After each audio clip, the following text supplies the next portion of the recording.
Me dijeron que en el reino del revés, 2 y 2 son 3. 2 y 2 son 3. Economía en Cortinas de Humo.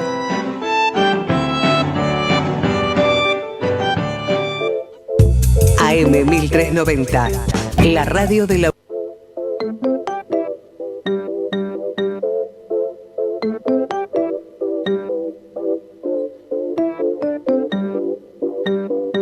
Creo que es mejor así.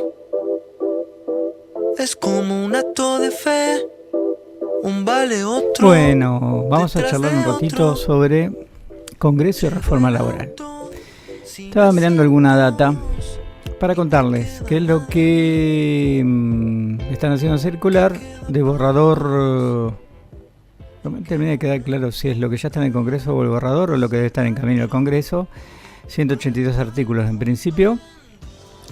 Estaba leyendo varias notas, fue una muy extensa. Voy a empezar por un detalle de color. Estoy siendo irónico. Que me interesa particularmente e interesa esta profesión. Y el título 25 del proyecto, del borrador que está circulando, de lo que ya puede estar en este momento en la Cámara. No está todavía porque Patricia Bullrich, senadora nacional, entra en función el 10 de diciembre, ya juró, pidió que lo manden por el Senado. O sea que el borrador está, pero hay que ver por qué Cámara lo hacen entrar al Congreso. El título 25, obviamente, no sabemos si esto va a llegar o no. En principio al Congreso, porque es un borrador, y después hay que ver qué pasa sobre el trabajo en comisión. El título 25, lo digo por tercera vez, deroga muchas normas. Deroga artículos de la Ley del Contrato de Trabajo 20.744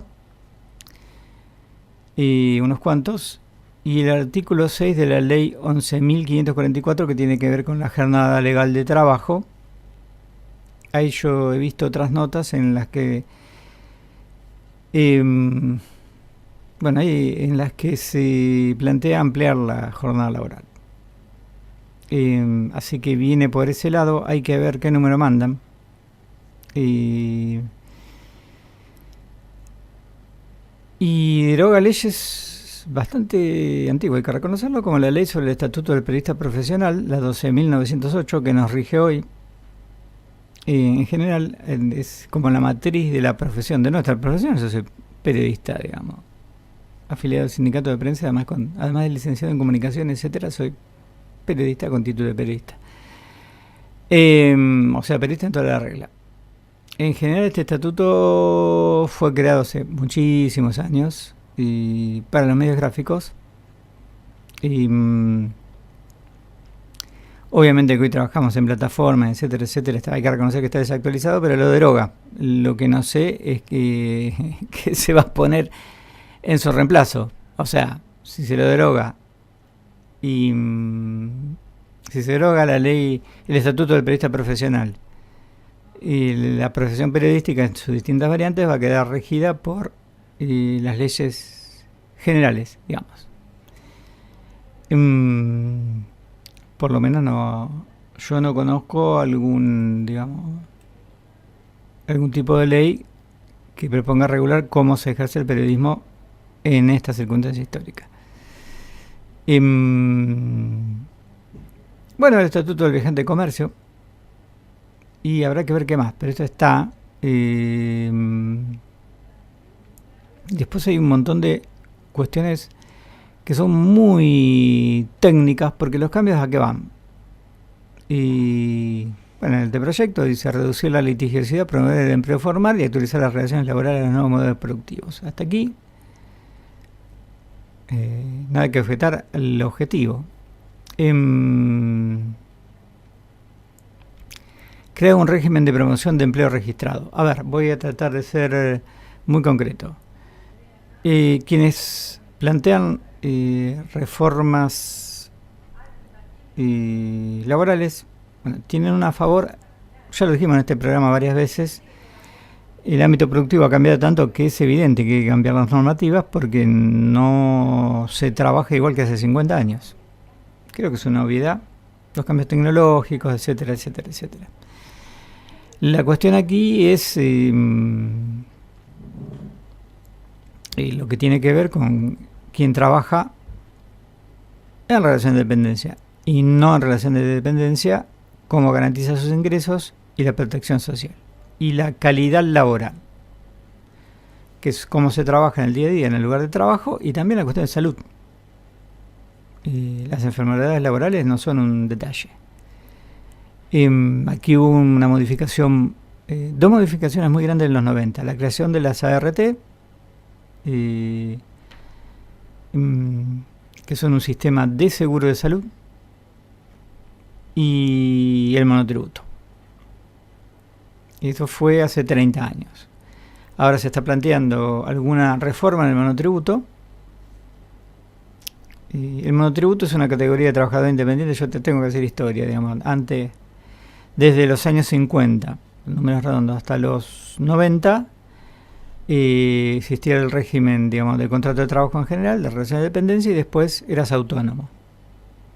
Si eras, por ejemplo, tenías un negocio, eras profesional, tenías un contador y tenías un estudio contable, aportabas autónomos. Yo digo, esto es como muy clásico, ¿no? Para decir profesionales. O un negocio, un mercadito de barrio, ¿no? Aportabas autónomos. Si no, era otra estructura productiva, los cambios de la globalización, esta creación de la categoría del emprendedor, y etcétera, etcétera, que termina siendo muchas veces trabajo en relación de dependencia encubierto. Porque cuando se habla de números que son ciertos, que la mayor parte de las personas que trabajan no trabajan en relación de dependencia, no trabajan en blanco, es decir, no en relación de dependencia, porque eso quería ir. No figuran como una parte monotributista, otra autónoma y otra no sabemos. O monotributistas truchos, es decir, empresas que, esto es muy común, inclusive en el sector público. Les estoy diciendo obviedades, pero hay que decirla, digamos, al micrófono. Digo obviedades en el sentido que las personas que me están oyendo ya lo saben. Muchísimas empresas, lo hace el sector privado y el sector público, no contratan por la actual ley de contrato de trabajo, sino dicen, bueno, vos lo vas a hacer contra factura. Lo cual significa un contrato de locación de obra, o la mayoría de las veces ni siquiera un contrato de locación de obra, sino presentar la factura. Lo cual en teoría no genera relación de dependencia, y después, cuando pasan muchos años, hay gente que está 5, 10, 15 años así, terminan en un juicio laboral. No voy a entrar en un juicio laboral. Bueno, la cuestión es cómo generar empleo en blanco. Aquí hay una propuesta para generar empleo en blanco.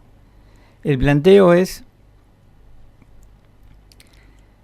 yo creo que voy a leer algunos puntos más, pero lo que pasa es que es la traducción periodística de jerga jurídica. El objetivo de todos los planteos de reforma laboral que yo vengo conociendo en Argentina es blanquear la extensión de la jornada laboral y la inestabilidad laboral y derechos como el aguinaldo, las vacaciones, etcétera, etcétera, tenerlos muy, muy, muy de acuerdo a los intereses de la patronal y no una cuestión más equilibrada. A que voy, corta la hago, tendría que leerlo en términos jurídicos aquí. ¿Qué plantea este proyecto? En lo central, por ejemplo, cuestiones de despido, que no es una cuestión menor, cuestiones de despido, los montos de indemnización. Se arma una forma de calcularlo como más barata para despedir. En términos técnicos, ¿por qué? Se dice, bueno, es muy costoso contratar, particularmente si tenemos que despedir. En términos prácticos, lo que se ha instalado en la empresa argentina desde hace 30 años y muy agudamente en los últimos 10 con la crisis económica, es una alta rotación de personal. En especial en tareas que requieren baja calificación laboral. ustedes, si van, seguramente usan estaciones de servicio, van al supermercado, van a ver que si van a los mismos lugares, no encuentran siempre la misma cajera o el mismo muchacho que les vende combustible o la misma cajera que les atiende en el supermercado. En el término de un año cambian todas las caras. Eso es rotación laboral. Y también sucede que las nuevas generaciones, también eso es cierto, tienen otra mentalidad, están formateadas de otra manera, más neoliberal, buscan rotar más, buscan otros trabajos, valoran mucho más el emprendedurismo con todo lo que ella tiene. Pero la cuestión concreta, esto lo va a facilitar. Y después hay 354, no quiero ir muy largo, todo un punto de discusión sobre si esto es favorable o no. Probablemente en el corto plazo favorezca la creación de empleo de relativa calidad. Lo que pasa es que partimos de una base muy baja, que hay muchísima gente trabajando en negro, digamos, en la informalidad, pero en negro no, digamos, en la informalidad, o como monotributistas con muy pocos ingresos, o directamente trabajando sin ningún tipo de ni monotributo ni aporte de nada. Entonces sobre esto pivotea, sobre una realidad, pilotea este tipo de proyectos. Porque lo que hace también es crear un régimen de promoción de empleo registrado en donde la idea es bajar las multas si no se registran y condonar deuda por no haber registrado empleados.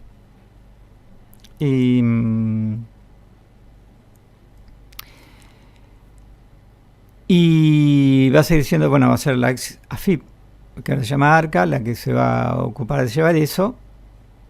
Ya dije que tiende a modificar reglamentaciones para bajar las indemnizaciones por despido y legalizar la figura que ya la tienen varios sindicatos de la construcción, por ejemplo, de generar un fondo con aporte patronal que cuando termina tu relación laboral, en la construcción se da mucho, ¿no? Porque se trabaja por obra, no te pagan una indemnización cuando te despiden, sino que hay como un fondo del cual cobras hasta que conseguís otro trabajo.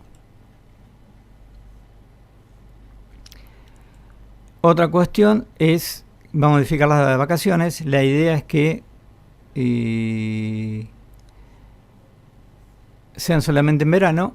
O sea, para hacerla corta, hoy hay mucha más posibilidad de negociar con tus jefas, cuando te tomas vacaciones, etcétera, etcétera. Quienes están en una relación laboral formalizada. En realidad lo que está apuntando toda esta normativa es a poner en ley un montón de prácticas laborales que en el mundo real ya se dan. Y alguien dijo en una entrevista, no recuerdo qué, pero muy lúcidamente, hay una reforma laboral que se está aplicando de facto. Es decir, muchísimas personas que trabajan no tienen en los hechos los derechos que establece la ley de contrato de trabajo. En todo caso, aquí la discusión que resta, por parte de fuerzas que no son la gobernante ni sus aliados ni quienes le van a votar este proyecto, es ofrecer alternativas, más allá de la votación en diciembre del Senado, ofrecer alternativas para modernizar la legislación laboral, pero teniendo en cuenta derechos básicos. Primero, que yo diría que a esta altura hacen a los derechos humanos, porque si van a leer la Carta de los Derechos Humanos, la Carta de los Derechos Humanos de las Naciones Unidas se refiere también a los derechos económicos y sociales de las personas. Así que, dicho esto, vamos a escuchar un tema y después tenemos el informativo.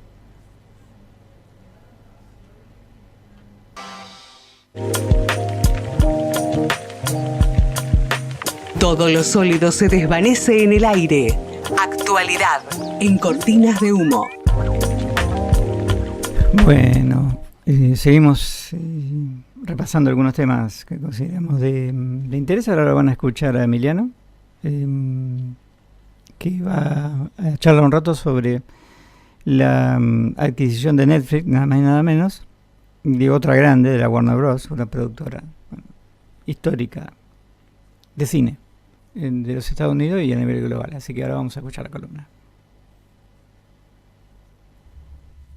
La adquisición por parte de Netflix de la empresa y de todos los medios de Warner Bros. Discovery ha generado algo de controversia. Pero no es la controversia lo que me interesa, porque en realidad el problema aquí no es lo que se dice, sino lo que realmente va a ocurrir. En esto me quiero detener en 2 puntos en particular a desarrollar, y después les voy a dejar un poco de espacio para que Adolfo desarrolle más detalles sobre la historia del tema. Primero, vamos a contextualizar. Warner Brothers es una empresa legendaria de medios, películas y series de televisión que ya lleva tanto tiempo, casi tanto como el cine mismo, en el tema de la producción de películas. Es ahora, y lo viene siendo hace ya unos años, Warner Bros. Discovery. Discovery seguramente han oído hablar, el canal y productora de más que nada documentales, pero también muchas series de ficción o películas de ficción, incluso algunas que se hacen pasar por documentales. Ha sido comprada por Netflix. Netflix, una empresa que originalmente lo que hacía era enviar DVDs por mensajería para que la gente pudiera ver películas en un determinado orden. Eventualmente fueron generando lo que hoy conocemos como el modelo de streaming, de lo que ahora llamamos las plataformas de streaming. No fueron de hecho las primeras, técnicamente Netflix no fue el primer servicio en hacer algo así, el primero fue Hulu. Quienes han estado en la internet antes seguramente habrán escuchado hablar de Hulu previamente. Pero Netflix realizó el modelo de una mejor manera, tuvo acceso a derechos a muchas otras películas o series de televisión, incluso muy buenas, porque en esa época la gran mayoría de los medios que les utilizaban, el mismo Warner Brothers, Sony, Disney, etc., lo veían como un servicio más con el cual podían hacer algo de dinero extra en la medida de lo posible. Ahora bien, ¿qué ocurrió? Bueno, con el pasar de los años, Netflix empezó a hacer más y más dinero, al punto de que eventualmente se empezaron a generar otras plataformas de streaming. Empezó a generarse un modelo que otros empezaban a imitar. La primera cuestión de la que yo quiero hablar es cómo esta no es la primera vez que algo así ocurre. Verán, en la misma era digital, porque seguramente sabrán que esto ha ocurrido en otros espacios también, pero yo quiero detenerme en la era digital, hemos tenido otras suertes de guerras de plataformas en otros modelos similares. Por ejemplo, tuvimos la guerra de plataformas de servicios de comunicación. Habrán o recordarán seguramente que utilizaban en algún momento Skype, el cual ya no existe. De hecho, a finales de 2023 Skype fue deshecho, ya no funciona más, fue absorbido dentro de Microsoft Teams. Seguramente utilizaron ya sea Google Meet o más que nada Zoom durante la época de la cuarentena. Sin embargo, la que realmente sostuvo su posicionamiento, y posiblemente no hayan escuchado hablar de ella, es Discord. Discord es hoy en día la plataforma más utilizada para comunicarse entre, no solo gente joven, obviamente se va a decir gente joven, pero particularmente en espacios digitales mucho más presentes, ¿no? La gente que está más online va a estar utilizando Discord más seguido, no solo para comunicarse, sino para generar comunidades. Pero ¿qué pasa? No es solo que Discord fuera a ganar dentro de todo contra otras plataformas como Skype, Zoom, Meet, Teams, que, salvo Skype, técnicamente existen, pero ocupan un nicho distinto. Sino es que ganó contra otras como TeamSpeak, Dolby Axon. Eran servicios que cumplían funciones similares. Particularmente se utilizaban, y Discord es para lo que más se utiliza ahora, para hacer comunidades online, jugar videojuegos junto a otra gente. Pero ¿qué pasa? Eventualmente iba a terminar ganando una, iba a ser utilizada una en particular. A menos que, como Zoom o como Meet, encontraran su nicho en espacio de trabajo, eventualmente Discord fue la que terminó prevaleciendo y las demás cayeron con el tiempo. Otra situación similar fue la de las plataformas de música. Seguramente han escuchado hablar y han utilizado, si no es que tienen ya una suscripción, a Spotify, que es la más utilizada para eso, para el streaming de música. Hubieron muchas otras en su momento y todas han caído, salvo, de nuevo, por ejemplo, Bandcamp, que encontró su nicho en que primero le dan mejor rédito a los músicos, tanto productores como los músicos en sí mismos, lo cual es un grave problema en Spotify. Pero aparte, porque es una buena plataforma para uno poder subir la música de una manera más independiente, tener un mejor manejo del dinero, tiene menos restricciones en cuanto a lo que uno puede realizar, llevar adelante. Spotify de hecho llegó y se mantuvo en posición porque en su momento era un servicio muy bueno para encontrar nueva música, variar un poco el oído musical. Ahora bien, con las plataformas de streaming terminó ocurriendo, o está ocurriendo algo similar. Cuando empezaron a surgir nuevas plataformas de streaming, como Disney Plus, Paramount Plus, Star Plus, Peacock, HBO Max, que después fue Max, que después fue Max Plus, que después volvió a ser HBO Max y que ahora va a ser parte del catálogo de Netflix. Se hablaba de que iba a ocurrir una situación similar, una guerra de plataformas, en este caso de plataformas de streaming, y que eventualmente iba a quedar una sola. ¿Pero por qué? No es solo por una cuestión de funcionalidad, digo, uno preferiría poder tener acceso a la mayor cantidad de series o películas en un solo lugar en vez de tener que estar sorteando entre diferentes, sino que también es una cuestión de dinero. Quiero traer de vuelta un concepto que hemos hablado varias veces en el programa, que es el concepto de la economía de podredumbre, como fue abrazado por Ed Citron, periodista, economista y escritor conocido en internet, que ha hablado sobre cómo la economía que tenemos hoy en día no depende de un desarrollo de mejor calidad de productos o incluso de mayor producción de dinero, de ganancia, sino que parte de la idea de que la mayoría del dinero que hacen las más grandes empresas, y esto por supuesto contempla empresas como Disney, como Warner Brothers y Netflix también, viene de los inversionistas. Y los inversionistas lo que buscan es crecimiento. Este concepto vago que no se trata necesariamente de hacer más dinero, sino de que la empresa crezca más, tenga mayor porcentaje de gente, de lugar, y sí, de ganancia, no de dinero, sino de ganancia. Porque una empresa puede estar haciendo buen dinero, puede estar haciendo el mismo dinero que hacía antes, pero si no está haciendo porcentualmente más dinero, los inversionistas consideran que ya no tienen razón por la cual seguir invirtiendo y se van a retirar. Y con eso, las empresas caen, porque estaban dependiendo de este dinero para sostenerse. Y claro, entre más grandes son, más dependen de ese dinero.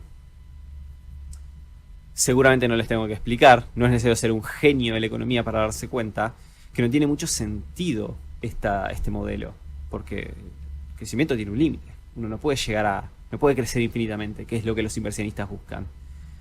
¿Y qué pasa? Con eso surge lo llamado, voy a inventar una palabra acá, la arruinificación o arruinación, quizás podría ser más adecuado. Es una palabra maldicha, pero es a propósito, ¿no? Porque es el proceso en el cual los productos y servicios son a propósito arruinados con el objetivo de que o la gente los utilice más porque son más difíciles y tenga que interactuar más con ellos y por ende, sobre todo en servicios digitales, tengan que interactuar más con publicidades. Esto es una conversación más larga para otro momento que a mí me parece muy interesante, como la publicidad hoy en día prevalece en todos lados y sin embargo no sirve para nada. Y además, porque si uno hace un producto más difícil, obtuso y con más complicaciones en medio, fuerza a la gente a tener que pagar por una versión premium. El mismo Netflix, por ejemplo, ha contemplado la posibilidad de mantener publicidades en su servicio pago, como ya lo es por suscripción, para que la gente tenga que pagar una suscripción extra y tener el mismo servicio de antes sin publicidades. ¿Qué pasa? Eso significa que estas plataformas de streaming, como todas las demás plataformas que han tratado de tomar control de un determinado espacio, un servicio, se encuentra con un tope de gente, de suscriptores. Por el simple y llano hecho de que hay un límite en la cantidad de gente que puede pagar todas estas suscripciones. Es posible que a uno de nuestros escuchas les haya pasado, que hayan tenido suscripción a Disney Plus, a Netflix, a Paramount Plus, a Star, a HBO, y eventualmente dijeron, bueno, basta, no, yo no puedo pagar todo esto, no tiene sentido. Claro, la mayoría de estas plataformas lo que hacen es dependerse de decir, bueno, yo soy Netflix, tengo esto, yo soy Disney Plus, tengo las películas de Star Wars o del universo de Marvel, las películas de Disney, o Paramount Plus, y va a tener, por ejemplo, hablando de una cuestión que puede ser más de interés a nuestro público, la nueva temporada de los simuladores, pero eso terminó cayendo. Y claro, eventualmente la gente se va a cansar, no va a poder suscribirse más. Incluso aunque tuvieran el dinero para hacerlo, hay una cantidad limitada de gente que hay en el mundo para entrar, para suscribirse. Pero, no, claro, los inversionistas necesitan que crezca, ¿no? Este concepto vago que tiene que ser infinito. Entonces, eventualmente iba a pasar, las plataformas iban a empezar a decaer. Pero ¿qué pasa? La cosa no se detiene ahí, porque esto eventualmente lleva a un monopolio. Warner Bros. Tiene un montón dentro de su catálogo. Tiene los Looney Tunes, que no es poca cosa.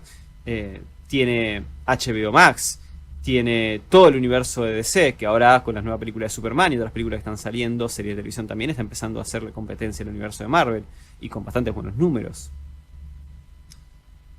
Es un punto tal que el gremio de directores de Estados Unidos, presidido, en realidad tiene un presidente, tiene como presidente al conocido director Christopher Nolan, se va a reunir con los directores y directivos de Netflix para contemplar cuál va a ser la situación. Porque Netflix hace muy buen dinero de que la gente no vaya a los cines.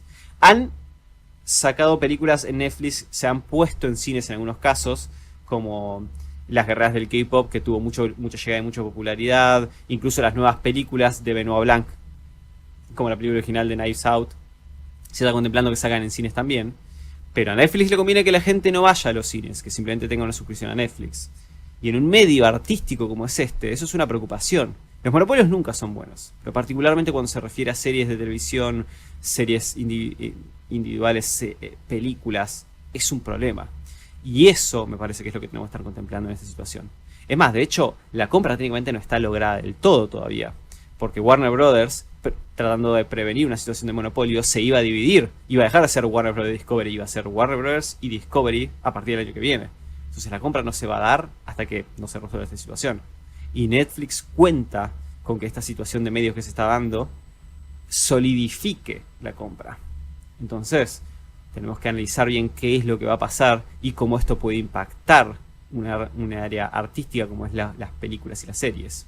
Por eso yo quiero dejarlos más que nada con Adolfo, que puede hablar un poco más de cuál es la historia de los monopolios. Más guerra que paz en la aldea global. Internacionales en cortinas de humo.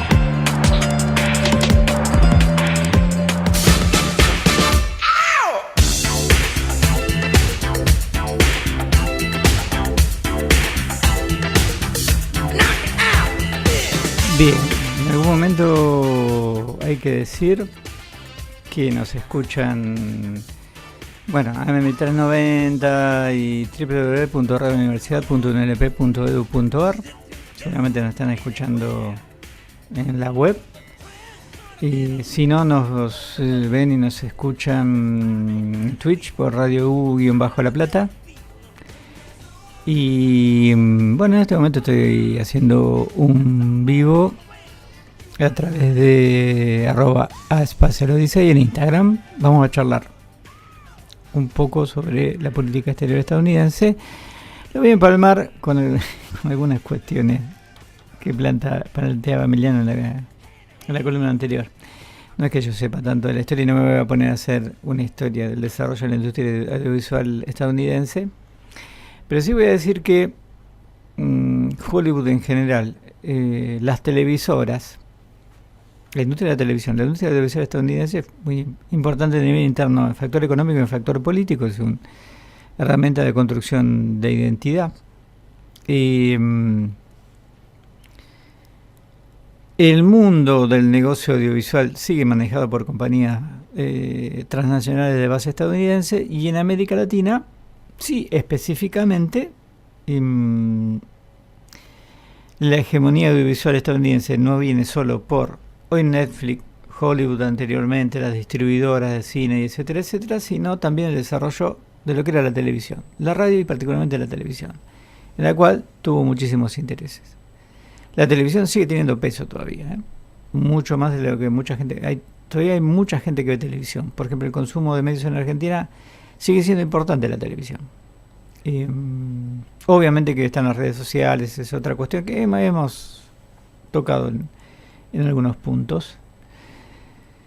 Y nunca en ese sentido Estados Unidos, por cuestiones de orden económico y ideológico estratégico, aflojó la presencia, en especial en algo que tiene tanto peso como es la producción audiovisual. Lo que yo lo quería enganchar es respecto a lo mencionado al comienzo del programa sobre el documento que presentó la administración Trump, que está en la web, los lineamientos de la política exterior para los próximos 4 años, y para América Latina reeditan la doctrina Monroe. La doctrina Monroe, del presidente, un presidente de Estados Unidos de mediados del siglo XIX, hay una vieja consigna donde se resume en América para los americanos. Cuando hablamos de América,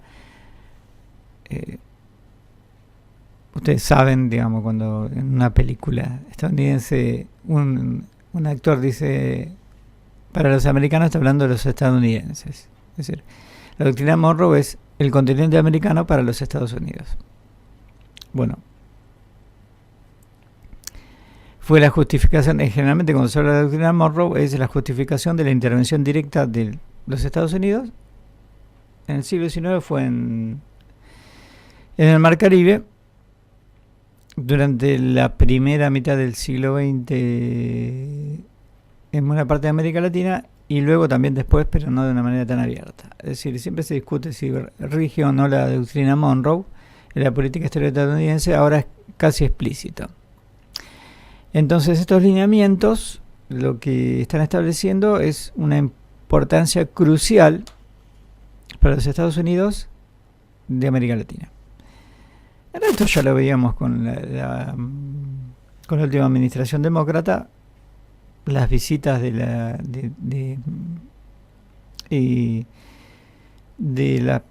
las personas responsables para América Latina del Pentágono, o sea que del área de defensa de Estados Unidos, ya lo marcaban, pero aquí es directo. Y establece primero apoyar gobiernos amigos o aliados que compartan esta pretensión, esta política, que bueno, habla sobre migración, plantea la cuestión de migración como una cuestión de seguridad nacional, pero también habla de armonía económica, de materias primas estratégicas, y implícitamente habla de lo que nosotros decimos explícitamente la cuestión china. Es decir, hay un objetivo muy directo, tanto de administraciones demócratas como republicanas, pero en este caso Trump lo establece taxativamente, que es correr a China de América Latina. Si uno mira estas definiciones, que incluyen también un renacer de intervencionismo directo en América Latina, intervencionismo militar directo. Lo que estamos viendo en Venezuela, no todavía, pero estas presiones, digamos, esta amenaza de operaciones con la excusa del narcotráfico, y bueno, son intervenciones militares directas de los Estados Unidos que yo no recuerdo en América Latina, no recuerdo que hubiera en los años 90. Estoy seguro que en el siglo XXI sí hubo operaciones de desestabilización, etcétera, etcétera, pero no intervenciones, es decir, mandar tropas para intervenir en el siglo XXI, yo no recuerdo. Y tiene que ser algún caso muy puntual. Pero esas intervenciones directas, o sea, tropas estadounidenses entrando en un país latinoamericano por X, claramente por cuestiones de política doméstica, que considera la conducción de los Estados Unidos que afecta a sus intereses, fue una constante durante todo el siglo XX. Y en el siglo XXI bajó mucho eso, hasta respecto de América Latina, también porque la política exterior estadounidense se orientó mucho en las primeras 2 décadas del siglo XX hacia mucho sobre Oriente Medio. Y después hicieron la jugada de, y eso no es una intervención directa de Estados Unidos, pero sí financiada, la guerra de Ucrania. Entonces hay un renacer, no del interés, porque el interés respecto del patio trasero siempre estuvo de Estados Unidos, sino de ciertos métodos que habían desaparecido, que son la intervención militar, el auspicio abierto a fuerzas políticas afines y un cierto grado de intervención económica. Todo eso que está en el documento es lo que vimos fácticamente en los 2 años de gobierno de Javier Milei, particularmente en el segundo año, que es cuando asume Trump. Si bien ya había, digamos, una presencia muy fuerte, una influencia muy fuerte del gobierno de los Estados Unidos con la gestión demócrata anterior, ahora es explícito. Y uno encuentra escrito allí la razón de por qué Donald Trump otorga este swap, digamos, a través de Bessent, y hace la declaración de que no seremos tan generosos con Argentina si la fuerza oficialista, digamos, el presidente no gana las elecciones. Es casi la fundamentación, digo, no es teórica, porque no sé, sino la fundamentación doctrinaria, la fundamentación política del vínculo que es más que personal, que está construyendo dos administraciones. Uno lee esta política de generar socios en la región que adhieran, que sean afines ideológicamente o que no, pero que adhieran. Hay pragmatismo, pueden no ser tan afines ideológicamente, pero adhieran a estos objetivos estratégicos. Y si bien entienden, no lo dice el documento, Estados Unidos entienden que muchas veces la relación con China es pragmática, en el sentido de que hay mucho comercio y China invierte en infraestructuras, invierte en puertos, invierte en sectores estratégicos de la economía, cosa que también, según este documento, le preocupa y mucho a los Estados Unidos. Un comentario mío, un gran problema que tiene Estados Unidos es que no tiene fondos para invertir. Lo hemos comentado en el programa. China tiene dinero y tiene una economía industrial complementaria de las economías muy, muy reprimarizadas, muy primarias en general de América Latina, pero reprimarizadas inclusive en los tres grandes polos industriales históricos del siglo XX, prácticamente de la segunda mitad de América Latina, que son México, Brasil y Argentina. Particularmente Brasil y Argentina tienen una economía, una estructura económica más competitiva que complementaria con los Estados Unidos.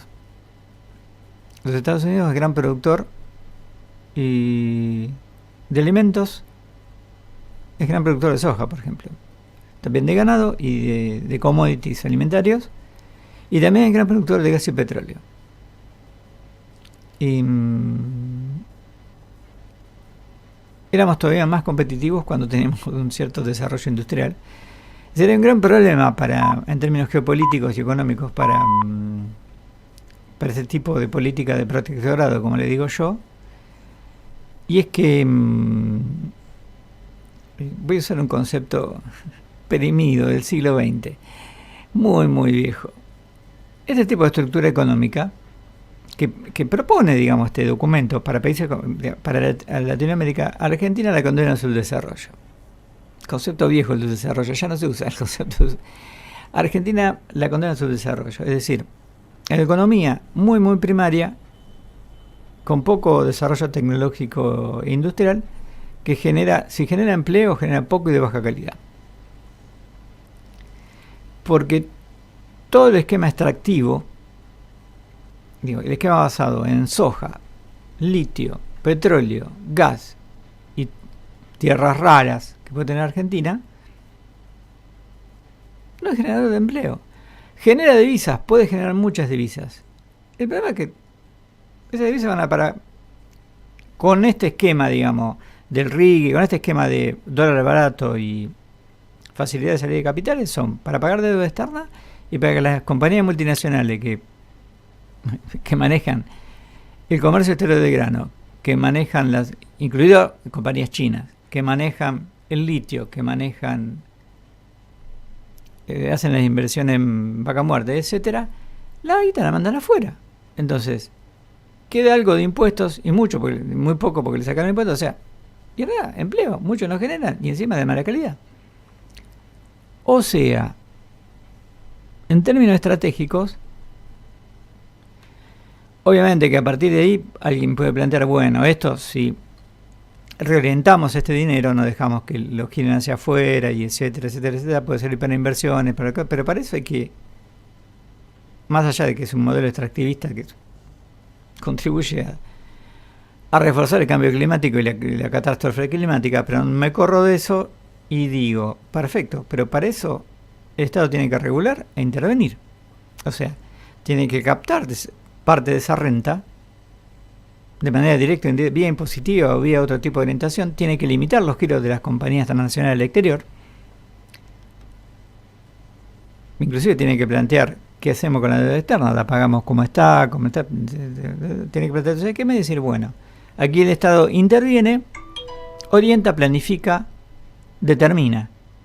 Y además tiene que armar un esquema de impositivo progresivo para capturar renta de eso. O sea, no que paguen 2 royalties, digamos, 2,50 de royalty y se vayan. Sino que paguen una cantidad de impuestos que sirvan para algo. Todo eso en este momento es pecado. Digamos, plantear toda esta cuestión es pecado. Pero digamos, vos la planteás y te dicen que estás planteando un soviet. Digamos, porque lean, e inclusive exceptuando los medios que son de izquierda, así que lean todo el resto van a encontrar gente que plantea las cosas que planteo yo, más digamos, en artículos, pero yo la verdad no encuentro a nadie que fuera de esta receta es, no la que dice Milei, es la receta de los Estados Unidos agravada por la administración Trump, y es la receta de cuanto economista neoliberal conozco y he leído en los últimos 40 años. No hay nada nuevo. Soy un señor grande, hago periodismo mucho tiempo, nada nuevo de lo que vienen planteando.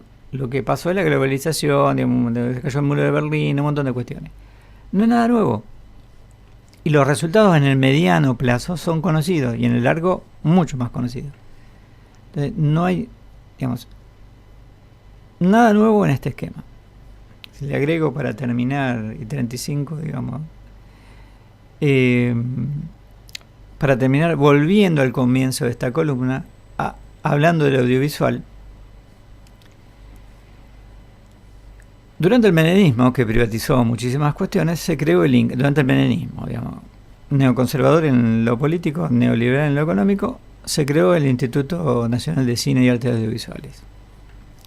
Un ente autárquico que se autofinancia, o sea, que no se financia con la tuya oyente, se financia a partir de lo que se recauda de las entradas de cine y más adelante, como el cine cayó, digamos, la gente no va tanto al cine, de lo que recaudan las plataformas, o sea, de lo que pagamos cuando usamos Netflix u otras, hay un porcentaje que esas plataformas tienen que destinar y eso financia la producción audiovisual argentina.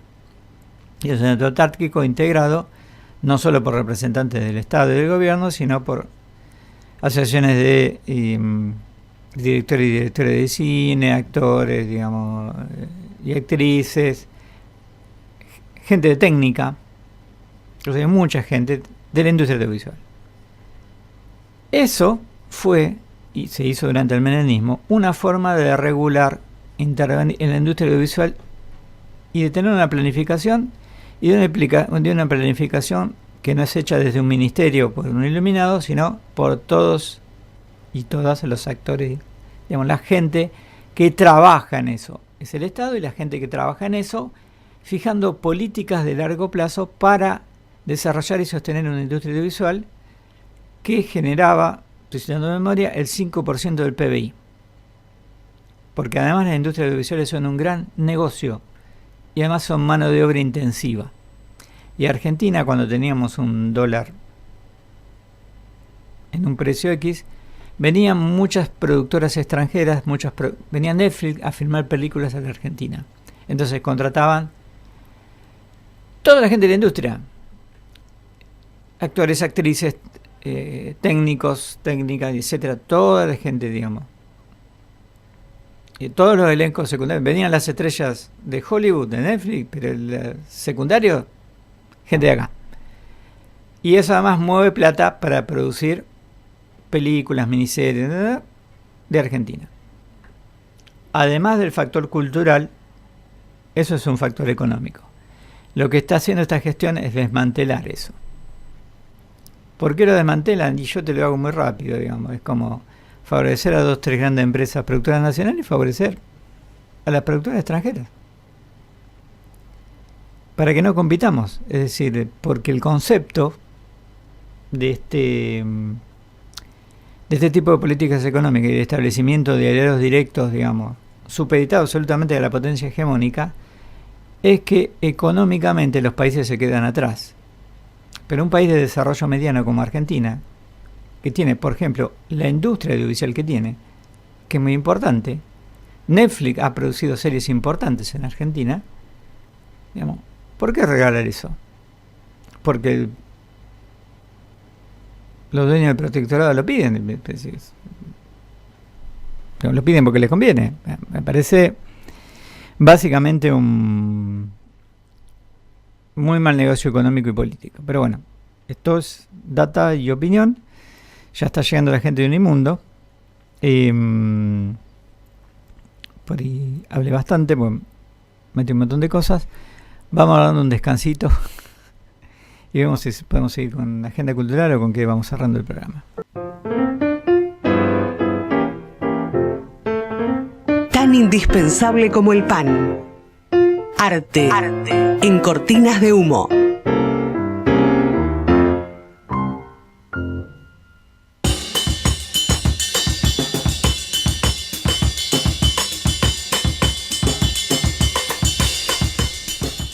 Bueno, vamos chusmeando un poco qué se puede hacer el finde. Estaba mirando qué hay de a poquito. Hay música. En Plaza Rocha, lo que me llamó la atención es 15:30 convocado, que es el calor que hace ahora a las 3:30 de la tarde, pero está convocado. Y hay rock. Hotel Ruanda, Gregorio Sansá, Ciudad Pantano, que sacó su primer videoclip, Ciudad Pantano, Buen Tiempo y Tundra Sur, unas cuantas buenas bandas. Ahora en un rato, sí, claro, tienen que empezar con tantas bandas, tienen que empezar para terminar en un horario razonable, tienen que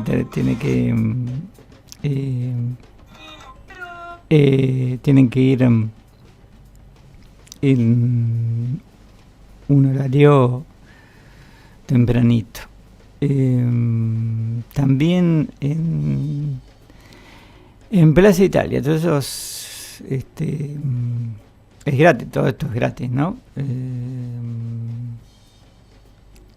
Pero ya un poquito después de las 17 a las 19 horas en Plaza Italia, 7:44, tarde al ritmo de Ecuador, Los Caris, Raíces del Corazón, que es un grupo de danza ecuatoriana, y Alma Criolla y el grupo de danzas Sapincuna. Y lo que estoy tratando de ver es bueno, y también acá, bueno, en Plaza San Martín, esto es enfrente de la Gobernación, en la Glorieta, tocan Los Reyes del Tango, orquesta en vivo, también desde las 17, un poquito más, igual hace calor, a las 17 hace calor, pero bueno. Acá dice Laura abanico, y con el abanico sí.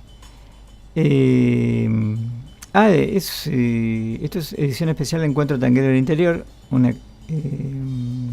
Hay una clase abierta y bueno, hay orquesta en vivo. Y después quería ver porque, bueno, pero lo tengo en mi correo, que lo tengo abierto, porque hay Feria de Libros. Feria de Libros, pero quiero dar bien la data. En este momento hay a muy poquitas cuadras de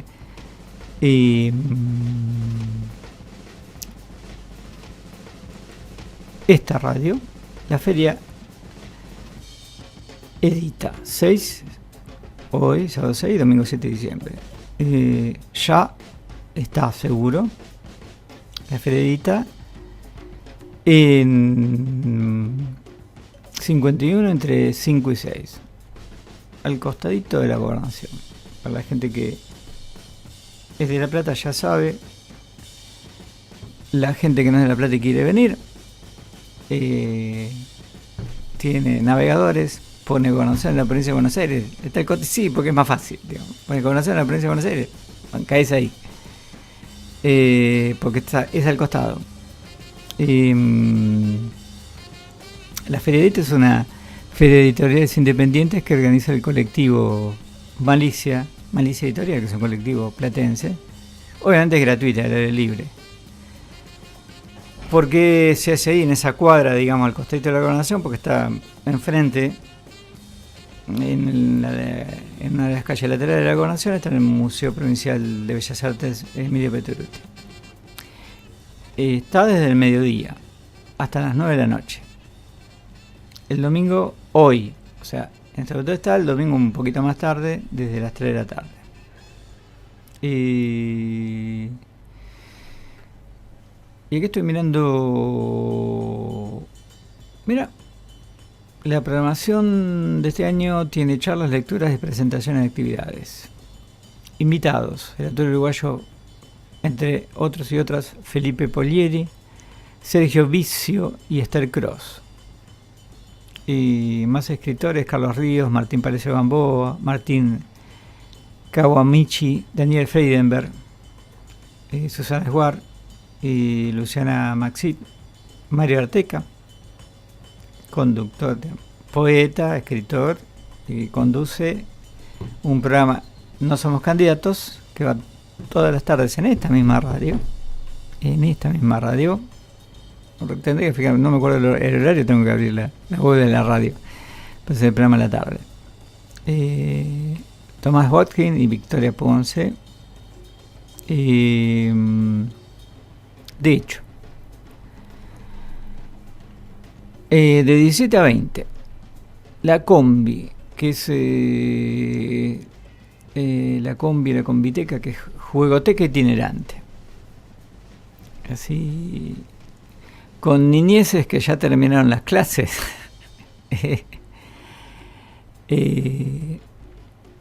Tenemos la combi, o sea, para jugar. Y también hoy a las 5 de la tarde estará la mesa Nos Mueve el Poema. Y a las 18:15 Carnaval 35 maneja los 35 años de la novela homónima del escritor Felipe Polieri. A ver, ¿qué más hay? Bueno, y hay una fascinación, charla protagonizada por Cross, Ponce y Kawamichi a las 7:30 de la tarde hoy. Y vamos a tirar la agenda de Edita. Acá pueden ir a pasear, en principio, a ver libros y comprarlos en segundo lugar. Y podría cruzarse con gente conocida, como suele suceder en estos lugares. Y quiero decir un poquito lo que pasa el domingo ahí en Edita 51, 5 y 6. A las 4:15 del domingo, Escuchar en otra lengua. Encuentro sobre vínculos editoriales entre Argentina y Francia. Va a estar la Combiteca también a las más o menos 17. También Nos Mueve el Poema, repetimos la gente, pero a las 18:15 Daniel Freidenberg y Martín Palacio Gamboa conversarán sobre donde no habita el olvido. Y bueno, Vicio, Machado y Cisneros, una nueva edición de Una Fascinación. Y hay una banda, pero que todavía no dijeron cuál es, que cierra el encuentro a las 8:30 de la noche del domingo.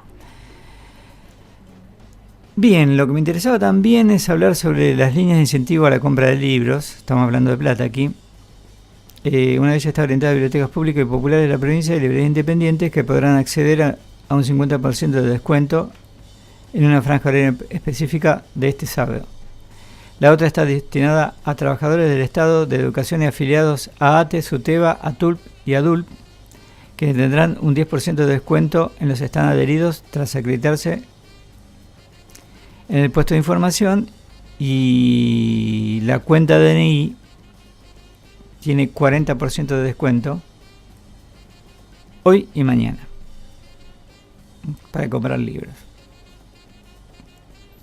Y bueno, acá ¿Qué podemos hacer? Ya nos queda un tema, ¿no? 2 temas musicales. ¿Ya nos quedaron colgados 2 temas musicales? Bueno, por lo menos me dice acá, hablé demasiado. Bueno, vamos a escuchar música, 1 o 2 temas y nos despedimos porque ya, digamos, con esto está. Bien. Y ahora nos quedan 2 minutos para agradecer a Joaquín Rocha en la musicalización, a Emiliano con su columna, y a toda la gente que nos facilita, como Laurita Naya, la puesta a salir al aire todos los sábados. Parece que vamos a seguir, digamos, todo diciembre, depende de lo que diga la radio. Nosotros vamos a venir, aunque sea con el pan dulce al estudio. Ahora los dejamos con la gente de Unimundo y les esperamos la semana que viene.